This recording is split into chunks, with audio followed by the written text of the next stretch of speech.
زۆر سپاس دکتۆر ڤیکتۆر بۆ بەشداریتان لەم بەرنامەیەدا. پرسیار یەکەمەوەیە کە وڵاتی یەکگرتووەکانی ئەمریکا بە شۆڕش لەدایک بوو، ئەمریکا بە شۆڕش لەدایک بوو. ئایا ئەو شۆڕشە چ ڕۆڵێکی هەبوو لە شکلدان و فۆرمدان و بیچمگرتنی دامەزراوە دموکراتیکەکان لەم وڵاتە؟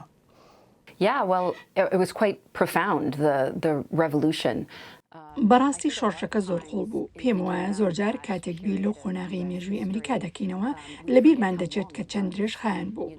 ئەم ساڵ یادی 250 ساڵی سەربەخۆیی ئەمریکا دەکەینەوە، بەڵام ئەوەی لە ڕاستیدا یادی دەکەینەوە ئەوەیە کە لە ساڵی 1976دا ڕاگەیانی سەربەخۆیی واژۆ کرا. بەڵام ئەو بەڵگەنامەیە نەوڵاتێکی دامەزران نەحکوومەتێک و نەشەڕێکی کۆتایی پێهێنا. ئەو ڕاگەیانە لە زۆر ڕۆوە گرنگ بوو، وەک بەڵگەنامەیەکی هاندەر و خاڵێکی گرنگی مێژووی، بەڵام لە ڕووی بەڕێوەبردننی حکوومەتەوە کاریگەری ڕاستەوخۆی زۆری نەبوو. دوای نزیکەی ساڵێک شەڕدەستی پێکردەوە و شەڕی شۆڕشگەری بۆ 5 ساڵی تر بەردەوام بوو. لەبەر ئەوە دامەزرانی ئەمریکا وەک وڵاتێکی سەربەخۆ لە بەریتانیا هیچ کاتێک لە سەرەتاوە شتێکی مسۆگەر نەبوو.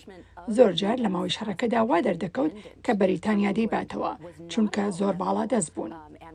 لە کۆتاییدا وەک هەمومان دەزانین ئەمریکا سەرکەوتوو بوو، بەریتانیا پاشێکشی کرد، دواتر هەوڵدرا حکوومەتێکدا بمەزرێت سەرەتا لەژێر بەڵگەنامەیەک بە ناوی بەندەکانی کۆنفدراسیۆن.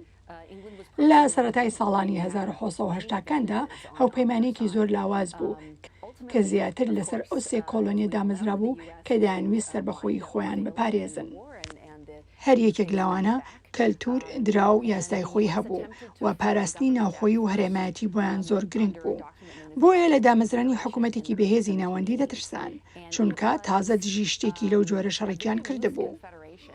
بەڵام ئەو هاوپەیمانەتیە سەرکەوتوو نەبوو، کەمتر لە 10 ساڵ بەردەوام بوو. دواتر گەشتنە ئەو ئەنجامەی کە ئەم سیستەمە کار ناکات. توندوتیژی هەیە، بازرگانی ناکرێت، ڕێکەوتن ناکرێت و کێشەی ئابووری هەیە. بۆیە کۆبوونەوە بۆ چاکردنەوەی بەڵگەنامەکە. بەڵام لە کۆتاییدا تەواو لایەندا و دەستوری ئەمریکایان نووسی کە تا ساڵی 1970 پەسەند نەکرا. کەواتە ماوەیەکی زۆر هەیە لە نێوان ڕاگەیانی سەربەخۆیی و سەرەتای ئەو حکوومەتەی کە ئێستا بە وڵاتی ئەمریکا دەیناسین. زۆر ڕاستە لە نێوان ئەو قۆناغەدا کە جەنابەت باست لێوە کردووە، تەنانەت پێشەوە کاتێکە شۆڕش لە ئارادا بوو، ئێمە ئەبینین کە هەندێک ئیدە و بیر و بۆچوونی جیاواز لە ئارادا بوو لە کاتی شۆڕش گێڕەکان شتیانە نووسی و بڵاویانە کردەوە. ئەو بیرۆکە شۆڕشگێڕانانە، ئەو تەفەکوراتە شۆڕشگێڕانانە چۆن کاریگەریان هەبوو لەسەرەوەی کە ئەو دەورەیە لە ڕاگەاندنی سەربەخۆیەوە تا کانستیتیوشن و تا بە ئیستیلاح ئەوەی کە لای ئێمە پێی دەڵێن یاسای بنەڕەتی، ئەو دەورە چۆن تێپەڕی و چۆن گەیشتەوە ئاستا؟ There were a number of important writings. لەو نزیکەی 12 ساڵەدا بابەتی گرنگ زۆر نووسران. لە سەرەتادا کاتێک شەڕی شۆڕش بەردەوام بوو، تامس پین وتارێکی بەناوی عەقڵی ساغنووسی کە کاریگەریەکی زۆری هەبوو بۆ هاندان و کۆکردنەوەی خەڵک. زۆرێک لە خەڵکی کۆلۆنیەکانی هێشتا دڵنیا نەبوون کە دەیانەوێت سەربەخۆ بن. دابەش بۆ بوون بەهۆی ئەو نووسینانە و هەروەها ڕۆڵی جۆرج واشنتن خەڵکی زیاتر هاتنە لای ڕاپەڕین.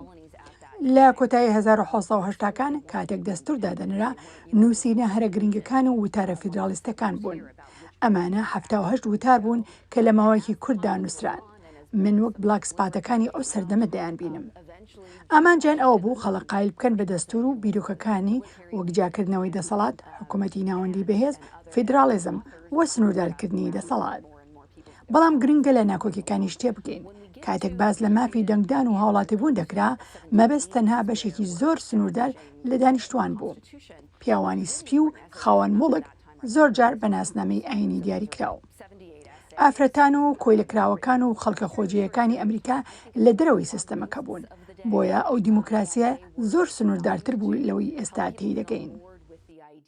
ئێمە باسی و جیاوازیانەمان کرد، لە لایەکەوە باسی ئازادی دەکرێت، لە لایەکی تریشەوە هاوکات لەگەڵ لەدایکبوونی ئەمریکای مامانە ئەبینین کە کۆیلایەتی هەیە. ئەو جیاوازی کە لە نێوان مرۆڤەکانە هەیە، مرۆڤێکی دەستەیەک و مرۆڤێکی دەستە دوو، ئێوە چۆن پێتان وایە کە ئەو جیاوازیانە چارەسەرکردنیان یا چارەسەر نەکردنیان کاریگەری بووە لەسەر سنوورەکانی دموکراسی لە ئەمریکایە؟ I think we can't truly understand the state of the United States today پێم وایە ناتوانین ئەمریکای ئەمڕۆ باش تێبگەین بە سەرکەوتن و کێشە و ململانەکانیەوە ئەگەر لە ڕابردووی نەگەین. کاتێک دەستور پەسەند دەکرا یەکێک لە گرنگترین بابەتەکان کێشەی کۆیلەداری بوو. لەسەر ئەو بابەتە جیاوازی بیرروڕا هەبوو. لە کۆتاییدا ئەوانەی پشتیوانیان لە بەردەوامبوونی کۆیلەداری دەکرد پتر پابند بوون بە بۆچوونەکانیان. ئەوانەشی دژی بوون هەرچەندە لە بنەڕەتدا دژی بوون بەڵام بەرژەوەندی تریشیان هەبوو. بۆیە ڕێکەوتنێکیان کرد کە لە کۆتاییدا کۆیلەداری کردە بەشێک لە دەستور. بەپێی ئەوە کۆیلەکراوان تەنها بەسێ لەسەر 5 مرۆڤێک هەژمار دەکران. ئەمە شێوەیەکی ڕاستەوخۆی نامرۆڤکردنی مرۆڤ بوو. ئەم ڕێکەوتنە بۆ هۆی ئەوەی دەستور پەسەند بکرێت بەڵام لە هەمان کات کۆیلەداری یاسایی کرد. ئەو بارودۆخە نزیکەی 80 ساڵێک بەردەوام بوو تا کێشەکە لە 1860ەکاندا بوو بە شەڕی ناوخۆیی ئەمریکا، شەڕێکی خوێناوی کە لە کۆتاییدا بە کۆتایی هێنانی کۆیلەداری گەیشت. با بینە ئێمڕۆ لێرە لە دموکراسی ئەمریکاییدا شتێکی زۆر گرنگمان هەیە کەویش جیاوازیە لە نێوان بەشەکانی جیاوازی دەسەڵاتدا بەشە جۆر بەجۆرەکانی دەسەڵاتدا. چۆن پێتان وایە کە ئەوە یارمەتی دەرە بە ئەستوندەکانی تری دموکراسی، چۆن پێتان وایە کە ئەوە یارمەتی دەرە بە بەشەکانی تری دموکراسی و چۆن ئەی خنە ئەو کانتێکستەوە کە دموکراسی چۆن ئیش دەکات لێرە؟ So the idea in the United States, as it was designed, کاتێک دامەزرێنەرانی ئەمریکا دەستوریان دەنووسی دەیانزانی پێویستیان بە حکوومەتێکی ناوەندی بەهێز هەیە چونکە سیستەمی پێشوو شکستی هێنابوو. بەڵام هەروەها نەیاندەویست پاشایەک هەبێت. دەیانویست شتێک وەک دیموکراسی دروست بکەن. هەروەها بە هەڵە پێیان وابوو کە حیزبە سیاسەکان خراپن و دەبنە هۆی دابەشبوون و توندەتیژی. بیرۆکەکەیان ئەوە بوو کە دەتوانن کۆمەڵێک دامەزراوە دروست بکەن کە بە شێوەیەکی دامەزراوەی یەکتر کۆنترۆل بکەن و پێویست نەبێت حەزب دروست ببێت. بەڵام هەڵایان کرد.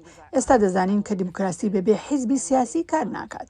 حیزبەکان گرنگن بۆ ڕێخستنی خەڵک، دیاریکردنی بربژێر و ڕێخستنی دەنگدەران. بۆ کۆنترۆلکردنی دەسەڵاتیان دابەش کرد بە سێ لق: لقی یاسادانان، لقی جێبەجێکاران و لقی دادوەری.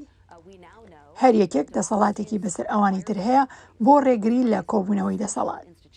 تۆخمێکی تری گرنگی فیدرالیزم بوو. حکوومەتی فیدراڵ و حکوومەتەکانی وڵایەت ئەمانە لە هەندێک بواردا هاوبەشن و لە هەندێک بواردا پێکەوە ناگونجن. هەموو ئەم سیستەمانە بۆ سنووردارکردنی دەسەڵات دروست کران، بەڵام حیزبەکان هەر پێک هاتن. ئەمڕۆ کێشەیەکی گەورە ئەوەیە کە هێشتا لە ناو سیستەمێکدا دەژین کە بەو بیرۆکەیە دامەزراوە کە حیزب نییە، بەڵام لەسەری سیستەمێکی حیزبایەتی زۆر بەهێز دانراوە. ئەمە بۆتە هۆی ناسازکاری و کارنەکردنی هەندێک دامەزراوە. بۆ نمونە ئێستا دەبینین سەرۆکی هەنووکەی دەسەڵاتی زیاتر کۆ دەکاتەوە لە کاتێکدا کۆنگریس ناتوانێت وەک پێویست کۆنترۆلی بکات. دەستور میکانیزمی لێپێچینەوەی لە پۆسی سەرۆک کۆماری داناوە بۆ کۆنترۆلکردنی سەرۆک، بەڵام ئەو میکانیزمە لە مێژووی ئەمریکادا بە شێوەیەکی تەواو سەرکەوتو بەکار نەهاتووە و یەکێک لە هۆکارە سەرەکیەکان بریتیە لە کاریگەری حیزبایەتی. دکتۆر جەنیفەر ڤیکتۆر زۆر سپاس بۆ ئەوەی کە ئەمڕۆ لەگەڵمان بووی و بانگهێشتەکەت قبول کردین.